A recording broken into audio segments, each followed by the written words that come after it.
현상은 분명히 이승과 저승이고 물질과 빈물질이고 또 있고 없는 세계에서 우리는 왔다 갔다 하며 살아가고 있어. 필요한 건 분명히 있는 것이고 필요치 않은 것은 분명히 없는 것이야. 진정 때가 되면 그러한 필요한 것은 다시 나타나.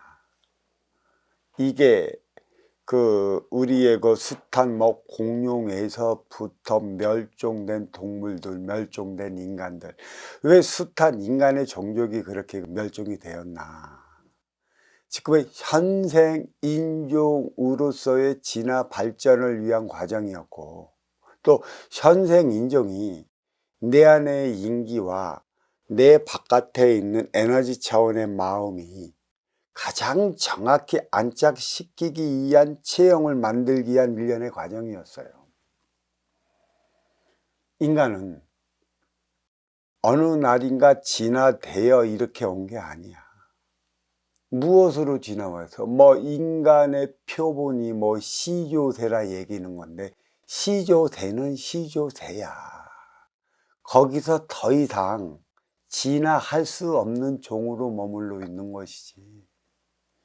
인간은 인간의 종으로서 창조되어 왔고 창조되어 만큼의 진화 발전을 이루어 오늘날에 이루었지. 진화 발전을 이루어 오늘날에 이루기까지 그 숱한 종족이 그러한 진화 발전에 이루는 데까지 이루지 못하면 그 종족은 멸해요.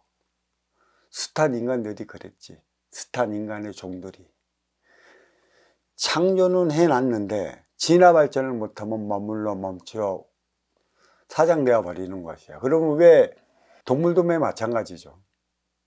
필요하니까 진화하는 것이고 진화하는 만큼에 살아가는 것인데, 이 동물은 지기의 생명체에 불과하기 때문에 진화하는 데 한계가 있어요. 인간은 옥에 갇혀 살아감으로 인해 갖고 육의 자유에서 벗어나기 위한 자유의지가 주어졌고, 그걸로 인해 진화 발전해 나가는 것이기 때문에 인간의 진화 발전은 이루 말할 수 없어요. 문명과 함께 진화 발전. 육생이 전부인 동물은 문명이 없어요. 육생 넘어 인생을 살아가야 하는 인간이기 때문에 문화와 함께 육의 발전을 이루어 나가는 것이에요. 그럼 어디까지 나갈까요, 그게? 한번 보시겠어요? 인간은 오늘날의 AI까지 발명하기에 이르러 컴퓨터가 보편화됐어. 그래서 이 컴퓨터가 보편화되기까지에 인간은 일단은 바퀴를 발명했고요, 엔진을 발명을 했고요, 날개를 발명을 했고요, 그쵸? 그 다음에 철도를 발명을 했고요. 이 모두가 궤도에 쌓여 있다는 것이죠. 이 궤도는 뭐냐? 99, 81, 80 한자가 사각의 틀의 정사각형 안에 놓여져 있다는 것은 삼라만상을 뜻하는 거고, 내가 숱하게 얘기를 했죠. 99, 81 안에 있던 그 글자는 사각의 틀에 갇힌 삼라만상의 물질이다. 그래서 이 물질의 변화 속에 우리는 일정한 궤도를 안고 육을 쓰고 인간으로 살아가면 일정한 궤도에 맞춰 살아가게 되어 있어요. 그래서 원을 얘기를 하는 것이지, 원. 이 지구가 가장 둥글게 나타나는 것은 이 대기권이 쌓아 안고 있는 것도 있고, 또 지구 안에 있는 물을 태양계 밖으로 보내지 않기 위함에 있어요. 만약에 이 물이 증발이 된다면 태양계 밖에 어떻게 있겠느냐? 안개처럼 있어요. 안개처럼. 대우주에서도 몇백 광년 떨어진 그곳에 보면 이 수증기가 있다고 그러잖아요. 이게 어떠한 항성이건 행성이건 담겨져 있다가 증발하면 수증기로 있는 것입니다. 9981 사각 안에 있기 때문에 이 사각의 그 물질이 있으면 물질은 일정한 법칙을 적용시켜 나가기 마련인 것이죠. 그렇다면 이 레일의 발명, 그때 어느 누가 이 얘기를 했어요. 기찻길은 영원히 만나지 않는데 멀리서 보면 하나의 차원으로 보인다고요.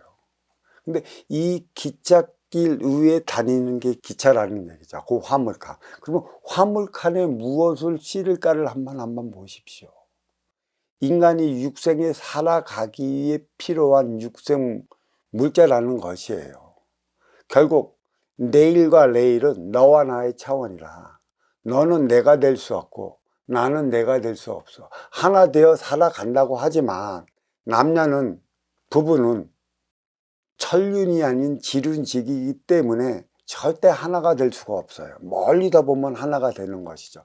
그 부부가 하나가 될 때만이 화물칸에 짐을 싣고 원하는 곳으로 가게 된다는 것이에요. 화물칸은 무엇을 뜻하느냐?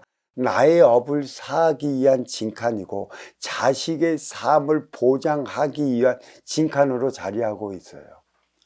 부모와 자식은 천륜지간이라고 하지만 절대 또 하나 되어 살아갈 수 없는 것이에요. 인간만이 객체이자 주체의 삶을 살아가기 때문에 이런 날개, 엔진, 바퀴, 네일, 기타 등등의 그 이기의 물질을 만들어 놓은 것은 우리의 육생 문화, 우리가 가고자 하는 것, 얻고자 하는 것, 구하고자 하는 것을 구하기 위한 것에 있어요.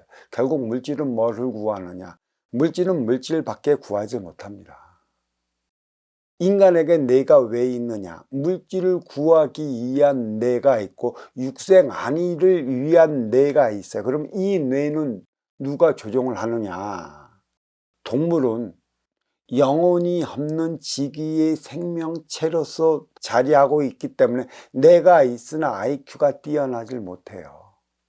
그래서 이 뇌심은 일차원적으로 나 살기 위한 본능적 행위만을 해대는 것입니다. 육생이죠. 너를 위한 단어 자체는 몰라요. 동물에게는 양심, 분별, 고차원이 없어요. 길들여지는 대로 또 이 IQ가 약간 뛰어난 대로의 육생의 삶을 살아가는 것이고 육생의 삶은 나의 유권사를 위한 것에 있기 때문에 먹을 것만 주면 거기에 분명히 길들여집니다. 인간은 먹을 것만으로도 길들여지지 않는 것이에요. 육을 건사시키기 위한 행위는 먹을 것만으로도 네 육신을 내 앞에 오게 만들지만 네 속에 자리하고 있는 인기 영혼은 먹을 게 필요한 게 아니에요. 영혼과 영혼이 하나 되기 위해 필요한 게 있죠. 그건 영적 차원인 말로서 너와 내가 하나 되기 위한 것에 있는 것입니다.